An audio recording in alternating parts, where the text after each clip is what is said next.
नमस्कार. संस्कृत टीचर या चॅनलमध्ये तुम्हा सर्वांचं पुन्हा एकदा खूप खूप स्वागत आहे. माझं नाव आहे सोनाली जाधव. संस्कृत टीचर हा चॅनल आपण खास करून संस्कृत शिकणाऱ्या मुलांसाठी आणि त्यांच्या पॅरेंट्ससाठी बनवला आहे, जेणेकरून त्यांना नवीन भाषा शिकण्यासाठी थोडी मदत होईल. आज आपण पाहणार आहोत स्टँडर्ड 10. सब्जेक्ट आहे संस्कृत, बोर्ड आहे महाराष्ट्र आणि इयर आहे 2020. सो पाहूया. 5वा धडा आहे पंचमः पाठः स एव परमाणुः. स एव याचा अर्थ होतो तोच, तो परमाणू, तोच परमाणू. Okay. So what is mean bye परमाणू? इझी वेमध्ये सांगायचं झालं तर परमाणू म्हणजेच काय, तर ॲटम. सायन्समध्ये तुम्ही ॲटम शिकता की सगळ्यात म्हणजे एखादी गोष्ट जर आपण तिचं विभाजन करत गेलो, ओके, सो विभाजन करता करता करता अशी एक लेवल येते की जेव्हा विभाजन पॉसिबल होत नाही त्याचं, ठीक आहे, ज्याला आपण तोडू शकत नाही अजून, त्याला आपण अणू असं म्हणतो. ओके, त्यालाच आपण इंग्लिशमध्ये ॲटम म्हणतो, त्यालाच आपण संस्कृतमध्ये परमाणू म्हणतो. ओके. सो इथे तुम्हाला काय शिकायला मिळणार आहे, एक वडील आहेत आणि त्यांचा मुलगा आहे आणि त्यांच्या दोघांमध्ये सायंटिफिक हा संवाद चालू आहे की what is mean by atom. Okay. आणि ही जी थिअरी आहे ती आपल्या संस्कृतीशी, भारतीय संस्कृतीशी, वेदांशी कशी निगडीत आहे, कशी जुळलेली आहे. म्हणजे आपल्याला असं वाटतं की सगळ्या गोष्टींचा शोध हा फक्त परदेशी लोकांनीच लावलेला आहे, पण असं काहीच नाही आहे. अणू म्हणजेच ॲटम याचा शोध आपल्या भारतातील जे एक ऋषी होते, कणाद ऋषी, त्यांनी हा शोध लावला होता. आणि तो पण ख्रिस्तपूर्व 5व्या ते 6व्या शतकात, एवढ्या जुन्या काळामध्ये हा शोध लावण्यात आला होता, जेव्हा काहीच प्रोग्रेस नव्हती वैज्ञानिक रित्या आपल्या जगामध्ये, तेव्हा कणाद ऋषीने तो शोध लावला होता. सो भारतीय संस्कृतीसुद्धा खूप व्यापक आणि प्रसिद्ध अशी होती. खूप बौद्धिक पातळीवरचे जे लोक होते ते भारतात होऊन गेले आणि त्याबद्दलच हा जो तुम्हाला संवाद आहे तो दिलेला आहे. सो आज आपण पाहूया लाईन टू लाईन. पहिलं बघा, विश्वस्य उत्पत्तीविषये नैके सिद्धांताः प्रतिपादिताः. विश्वस्य, स्य म्हणजे इथे तुमची षष्ठी विभक्ती आलेली आहे. ओके. बघा, प्रत्येक वाक्य वाचताना, शब्द वाचताना त्याचं लिंग, त्याच्यानंतर तो कुठल्या विभक्तीमध्ये आहे, ओके, एकवचन, अनेकवचन, बहुवचन वगैरे, ओके, ह्यामध्ये आहे, हे सगळं बघत जा. त्याच्यामुळे तुम्हाला काय होईल, तुम्ही जे काही शिकताय ते तुम्हाला समजत जाईल की वाचताना ते कुठे कुठे अप्लाय केलं जातं. ठीक आहे. सो विश्वस्य उत्पत्तीविषयी म्हणजे विश्वाच्या उत्पत्तीविषयी नैके म्हणजेच अनेक, लॉट्स ऑफ, सिद्धांताः अनेक वचन आहे, सिद्धांताः अनेक सिद्धांत प्रतिपादित केलेले आहेत म्हणजे सांगितलेले आहेत. कशाबद्दल? विश्वाची उत्पत्ती म्हणजे हे जग कसं तयार झालं याबद्दल वेगवेगळ्या धर्मग्रंथांमध्ये वेगवेगळ्या पद्धतीने विवरण केलेलं आहे, वेगवेगळी इन्फॉर्मेशन दिली. जसं तुम्ही बायबल वाचाल तर बायबलमध्ये हे जग कसं तयार झालं हे म्हणजे त्यांच्या दृष्टिकोनातून लिहिलं आहे. जर आपण हिंदू धर्माचा वेद वाचले तर वेदांच्या नुसार सृष्टीची निर्मिती कशी झाली ते सांगितलं आहे. तर वेगवेगळ्या ग्रंथांमध्ये वेगवेगळे काय सांगितलेले आहेत, सिद्धांत सांगितलेले आहेत. नैके प्राचीनाः सिद्धांताः कालवशतां गताः नैके नूतनाः च वैज्ञानिकैः स्वीकृताः. आता काही जे अनेक प्राचीन असे ग्रंथ होते, ओके, नैके प्राचीनाः सिद्धांताः, जे अनेक प्राचीन असे सिद्धांत होते की कालवशता म्हणजे कालवशाने म्हणजे काळांतराने, गताः म्हणजे निघून गेले, नैके नूतनाः च वैज्ञानिकैः स्वीकृताः, आणि अनेक नवीन असे सिद्धांत आले, जे वैज्ञानिक सिद्धांत होते ते आपण स्वीकृत केले म्हणजे आपण ॲक्सेप्ट केले. ओके. आता आपण कुठलीही गोष्ट विचार करताना आपण सायन्सला खूप मानतो, टेक्नॉलॉजीला खूप मानतो, म्हणजे प्रत्येक गोष्ट आपण सायंटिफिकली ती बरोबर आहे की नाही, ती रिअल आहे की नाही हे आपण चेक करतो. ही आत्ता आपल्याला सवय लागली आहे शिक्षणामुळे. ठीक आहे. ॲटम इति शब्दः सर्वेषां सुपरिचितः एव. ॲटम हा जो शब्द आहे तो सगळ्यांच्या परिचयाचा असा शब्द आहे. आधुनिक विज्ञानशास्त्रे ॲटम इति मूलकारणं द्रव्यस्य. आधुनिक म्हणजेच आता करंट जे आपलं विज्ञानशास्त्र आहे, सायन्स फील्ड जी आहे, त्याच्यामध्ये ॲटम हा काय मानला जातो आपण? द्रव्याचं मूल कारण. म्हणजे एखादं बघा, इथे द्रव्य शब्द आहे, द्रव नाही. ओके, द्रव याचा अर्थ होतो काहीतरी लिक्विड पदार्थ, आणि द्रव्य व असा जेव्हा द्रव्य असतो तेव्हा त्याचा अर्थ असतो कुठली तरी एखादी वस्तू. सो एखादी वस्तूचं जे मूळ कारण आहे, म्हणजे ज्या मूळ तत्वाने ती बनलेली आहे, तिला आपण ॲटम असं म्हणतो. स एव एलिमेंट इति मन्यते. ओके, आणि आपण त्याला एलिमेंट असं मानतो. एखादी गोष्ट जर अणूनी बनलेली असेल तर त्या गोष्टीला आपण एलिमेंट म्हणतो. हे तुम्ही सायन्समध्ये शिकला आहात. प्राचीन शास्त्रे तु परमाणु निर्मिते हे मूल कारणम इति कथितम. प्राचीन शास्त्र जर तुम्ही बघितलं तर आपलं वेदांचं वगैरे, तर प्राचीन शास्त्रामध्ये सुद्धा परमाणू, तिथे ॲटम हा शब्द नव्हता. काय शब्द वापरायचे? परमाणू असा शब्द वापरायचा. आणि परमाणूच्या निर्मिती हे मूल कारण, म्हणजे प्राचीन ग्रंथात सुद्धा हेच सांगितलेलं आहे की परमाणूच हे एखाद्या द्रव्याच्या निर्मितीचं कारण असतात. पुढे सांगितलंय, परमाणोः वैशिष्ट्यांनी महर्षिणा कणाद महोदयेन वैशेषिक दर्शने कथितानि.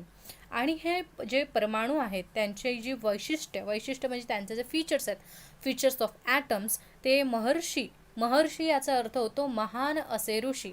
सो महान असे जे ऋषी आहेत कणाद महोदय यांनी, त्यांचा एक ग्रंथ आहे वैशेषिक दर्शन, त्या ग्रंथामध्ये त्यांनी ॲटमचे सगळे वैशिष्ट्य सांगितलेले आहेत. अस्मिन विषये अधिकम संशोधनम शक्यम. अस्मिन म्हणजे या विषयावर, अधिकम म्हणजे अजून अधिक संशोधन होणं शक्य आहे. बघा, नेहमी लक्षात ठेवा, प्रस्तावना वाचायची, कुठल्याही धड्याची प्रस्तावना वाचायची सवय ठेवा. का? कारण त्यामुळे तुम्हाला कळतं बॅकग्राऊंड काय आहे त्या चॅप्टरचा. ओके, एखादी गोष्ट आपण लगेच स्टार्ट करत नाही, काहीतरी आपल्याला बॅकग्राऊंड माहीत असणं, इंट्रोडक्शन असणं हे खूप गरजेचं आहे. आणि ते कोण देतं? तर तुमचे प्रत्येक चॅप्टरची प्रस्तावना देतात. पुढे जाऊया आपण. आता इथे डायलॉग चालू होतोय. डायलॉगच्या आधी जरा तुम्हाला सांगतात की कोण कुठे उभा आहे वगैरे. ओके. अर्णवः जपाकुसुमं गृहीत्वा प्रविशती. अर्ण नावाचा मुलगा आहे इथे, आणि जपाकुसुम म्हणजे तुम्ही 8वीला फुलांची नावं वाचलेली आहेत संस्कृतमध्ये. सो जपाकुसुम कुठल्या फुलाचं नाव वाचलेलं तुम्ही? जास्वंदाच्या. ओके. सो अर्णव जो आहे तो हिबिस्कस. ओके, अर्णव हे जास्वंदाचं फूल घेऊन घरात प्रवेश करतो. गृहीत्वा प्रविशती, त्वारूप वापरले बघा इथे. तस्य पिता विज्ञानस्य प्राध्यापकः. त्याचे जे वडील होते ते विज्ञानचे प्राध्यापक होते. स्य षष्ठी विभक्ती. सह पुस्तक पठने मग्नः. ते जे वडील होते ते पुस्तक वाचनामध्ये मग्न होते. तस्य पार्श्वे उत्पीठिकायां सूक्ष्मेशिका वर्तते. त्यांच्या मागे उत्पीठिका म्हणजे टेबल, टेबलवर एक काय होती? सूक्ष्मेशिका म्हणजेच काय होती? सूक्ष्मदर्शी. ओके, सूक्ष्मदर्शी होती, सूक्ष्मदर्शक होतं. हे आहे सूक्ष्मदर्शक. अर्णव, आता डायलॉग चालू होत आहे. अर्णवः पितः अस्माकं उद्यानात जपाकुसुमम आनीतं मया. म्हणजे बाबा, अस्माकं आपल्या गार्डनमधून, उद्यानात म्हणजे आपल्या गार्डनमधून, मी काय आणलं आहे? जास्वंद आणलं आहे. आनीतं मया म्हणजे मी, आपल्या बागेतून मी जास्वंदाचं फूल आणलेलं आहे. कियंत, एक मिनिट. ओके. कियंतः सूक्ष्माः तस्य परागकणाः. म्हणजेच त्याचे परागकण किती सूक्ष्म आहेत. ओके, कियंतः म्हणजे किती. आता हे उद्गारार्थी वाक्य, त्याच्यामुळे ते किती सूक्ष्म त्याचे परागकण असं इथे घ्यायचे भाषांतर. तर पिता म्हणतात त्याच्यावर, सूक्ष्मे शिकया पश्य. म्हणजे तू त्या जे सूक्ष्मदर्शी आहे, ओके, त्याच्यामध्ये तू बघ. तेषां कणानां रचनाम अपि द्रष्टुम शक्नोषि. म्हणजे त्या कणांची, म्हणजे जे परागकण आहे त्या कणांची रचनासुद्धा तू पाहू शकतोस. द्रष्टुम शक्नोषि म्हणजे तू ती त्या सूक्ष्मदर्शीने पाहू शकतोस. तर पिता म्हणतात, परत पितांचाच डायलॉग आहे, किम दृष्ट्वम त्वया. म्हणजे तू काय पाहिलंस? अर्णव म्हणतो, पितः म्हणजे बाबा, अद्भुतम एतत् म्हणजे हे खूप अद्भुत आहे, खूप फॅन्टॅस्टिक आहे. अत्र परागकणस्य सूक्ष्माणि अंगानी दृश्यते. येथे परागकण जे आहेत त्यांची सूक्ष्म म्हणजे लहान लहान अंगसुद्धा दिसत आहेत. पिता म्हणतात, अर्णव एतानी पुष्पस्य अंगानी त्वम सूक्ष्मेशिकया द्रष्टुम शक्नोषी. म्हणजे अर्णव या पुष्पाची सुद्धा, ओके, हे परागकणाची तर अंग तू बघितलीच, पण ह्या फुलांचे जे भाग आहेत, अंग म्हणजे फुलांचे जे भाग आहेत, ते सुद्धा तू या सूक्ष्मदर्शीच्या सहाय्याने बघू शकतोस. परंतु एतद विश्वम परमाणुभ्यः निर्मितम. पण हे जे पूर्ण विश्व आहे, हे जे जग आहे ते परमाणुभ्यः, बहुवचन घेतले परमाणूचं, तर हे जे संपूर्ण विश्व आहे ते परमाणूंनी म्हणजेच ॲटम्सने निर्माण झालेलं आहे. ते परमाणवः तू सूक्ष्मेशिकया अपि न दृश्यन्ते. पण ते परमाणू तू सूक्ष्मदर्शीने सुद्धा, अपि म्हणजे सुद्धा, तू पाहू शकत नाहीस, तुला दिसू शकत नाही. अर्णव म्हणतो, परमाणु नाम किम. म्हणजे परमाणू म्हणजे काय. आता इथे सगळ्यांनी एक गोष्ट लक्षात ठेवा की जेव्हा पण नाम हा शब्द येतो याचा अर्थ होतो म्हणजे काय.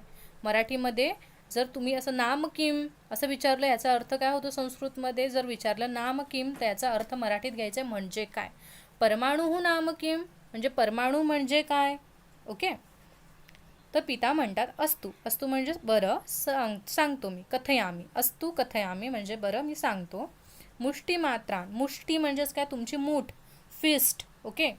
सो मुष्टी मात्रा. मात्रा म्हणजे ते क्वांटिटी सांगतात, मेजरमेंट. सो तुझ्या मूठभर काय आण तू. तंडुलान. तंडुलान म्हणजे तांदूळ आण. कुठून आण. महानसतः. महानसतः म्हणजेच किचनमधून, स्वयंपाकघरातून तू मूठभर तांदूळ आण. आनय म्हणजे आण.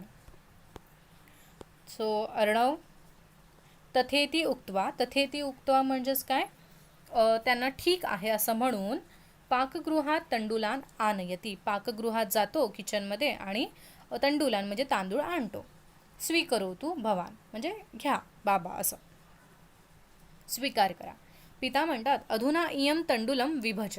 आता अधुना म्हणजेच काय, आता इमम म्हणजे या तांदळाचं तू विभाजन कर. ओके, या तांदळाचं तू विभाजन कर. अर्णव म्हणतो म्हणजे 2 पार्टमध्ये तू त्याला डिवाइड कर असं. ओके, त्याचे बाबा म्हणतात. अर्णव म्हणतो, तात कियान लघुः अस्ति एष. म्हणजे बाबा किती, कियान म्हणजे किती लहान आहे हा दाणा तांदळाचा. पश्यतु एतस्य भागद्वयं यथा कथम अपि कृतं मया. पश्यतु म्हणजे बघा या तांदळाचा कसा बसा. यथा कथम अपि म्हणजे कसं बस मी या एका तांदळाचे 2 भाग करू शकलो आहे.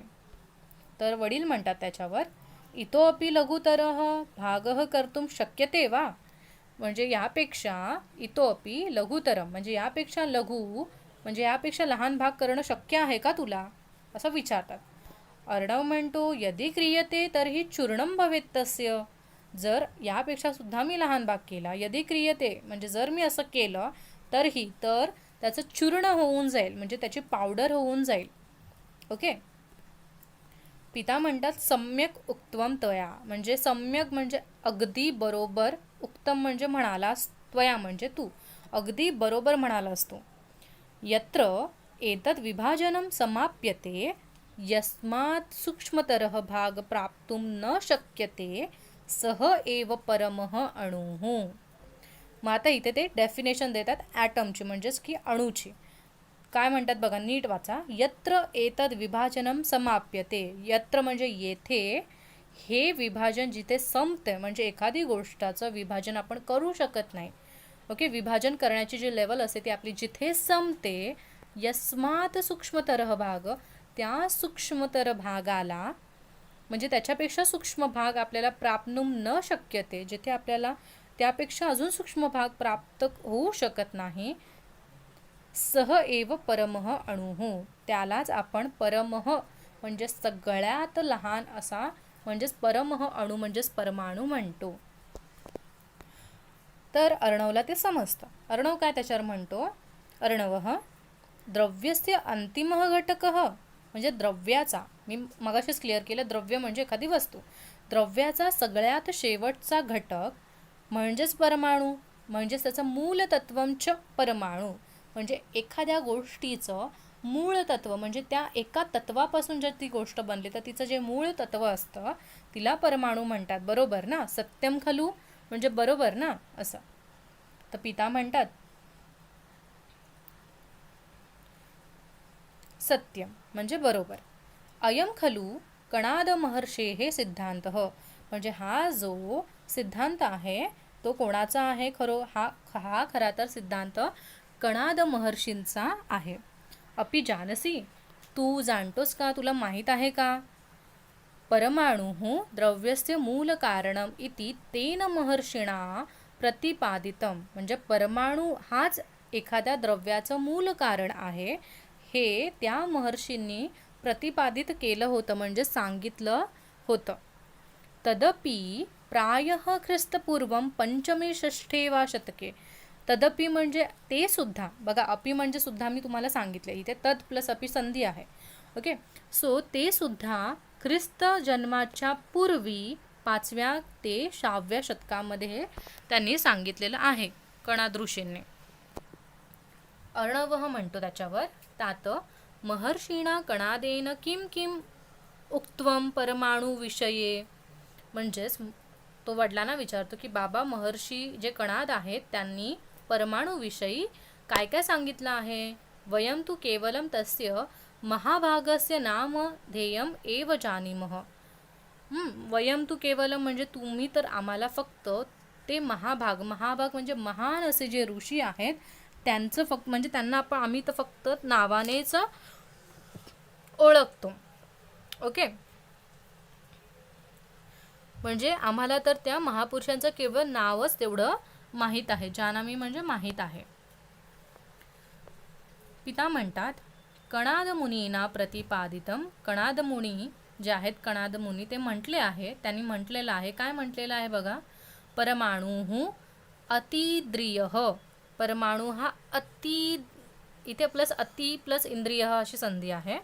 सो परमाणू हा अतिद्रिय आहे. म्हणजेच काय तर तो इंद्रियांनी जे आपले सेन्स आहेत, ओके, त्या सेन्सने आपल्याला माहिती आहे आपल्याकडे 5 सेन्स आहेत. ओके, आपण स्मेल करू शकतो, आपण बघू शकतो, हे 5 सेन्स ऑर्गॅन आहेत. सो परमाणू हा अतींद्रिय आहे, म्हणजे तो आपल्या 5 इंद्रियांनी जाणता न येण्यासारखा आहे. We can not recognize it by our 5 sense. Okay, so आपण तो जाणू शकत नाही आपल्या इंद्रियांनी. तो खूप सूक्ष्म आहे. सूक्ष्म निरवयः, इथे पण संधी आहे. अवयव असा शब्द आहे, म्हणजे त्याला अवयव नाही आहे. ओके, जो अणू आहे त्याला काही बॉडी पार्ट्स नाही आहे. तो नित्य आहे. स्वयं व्यावर्तक आहे. म्हणजे व्यावर्तक म्हणजे त्याच्या स्वतःच्या लक्षणांनी तो असा युक्त आहे. ओके, त्याचे ओन स्वतःचे फीचर्स आहेत. ओके, आणि हे सगळं कणाद महर्षीने सांगितलेलं आहे. कुठे सांगितलेलं आहे? वैशेषिक सूत्राणी इति स्वग्रंथे तेन परमाणोः व्याख्या कृता. त्यांचा एक ग्रंथ आहे वैशेषिक सूत्राणी नावाचा, त्याच्यामध्ये त्यांनी ही परमाणूची व्याख्या सांगितलेली आहे. आता अर्णव विचारतो का सा व्याख्या, म्हणजे ती व्याख्या नक्की काय आहे? आता त्याला ती संस्कृतमध्ये जाणून घ्यायची. वरती आपण त्याचा अर्थ बेसिकली जाणून घेतला. आता त्याला ती व्याख्या संस्कृतमध्ये नक्की त्यांनी कशी लिहिली आहे ओरिजिनल ती त्याला जाणायची अर्णवला. तर त्याचे पिता सांगतात, जाल सूर्य मरीचिस्थम यत् सूक्ष्मं दृश्यते रजः तस्य षष्ठतमो भागः परमाणुः स उच्यते. जाल म्हणजे खिडकी, सूर्य म्हणजे सूर्य तुमचा, मरीची म्हणजे सूर्याची किरणे. खिडकीतून जेव्हा, या श्लोकाचा अर्थ जाणून घेतो आपण, खिडकीतून जेव्हा सूर्याची किरणं आत येतात, ओके, ज्याला आपण कवडसा म्हणतो मराठीमध्ये, ठीक आहे, त्याच्यामध्ये तुम्हाला यत सूक्ष्मम दृश्यते रजः, त्या सूर्यप्रकाश आल्यामुळे, खिडकीच्या आत आल्यामुळे त्या कवडस्यामध्ये तुम्हाला धुळीचे कण असे फिरताना दिसतात. रजः म्हणजे धुळीचा कण. ओके, धुलीकण जे तुम्हाला दिसतात त्या धुलीकणाचा 6वा भाग म्हणजेच परमाणू. म्हणजे विचार करतो किती लहान आहे. ओके, धुलीकण जो आहे त्याचा जो आकार आहे त्याला डिवायडेड बाय 6 करायचं आहे तुम्हाला, आणि तो जो भाग मिळतो तो असतो परमाणू, म्हणजे तो आपल्याला दिसू शकत नाही.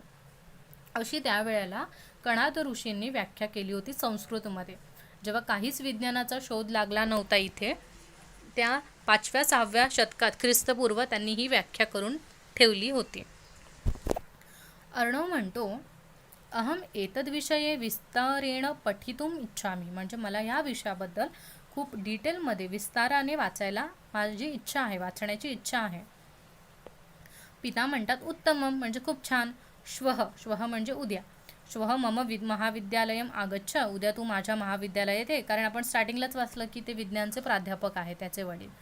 सो ते बोलतात उद्या माझ्या महाविद्यालयात ये. तत्र कणाद विषयकानि नैकानि पुस्तकानि सन्ति, तिथे कणाद महर्षी जे आहेत त्यांच्या विषयाची अनेक पुस्तके आहेत.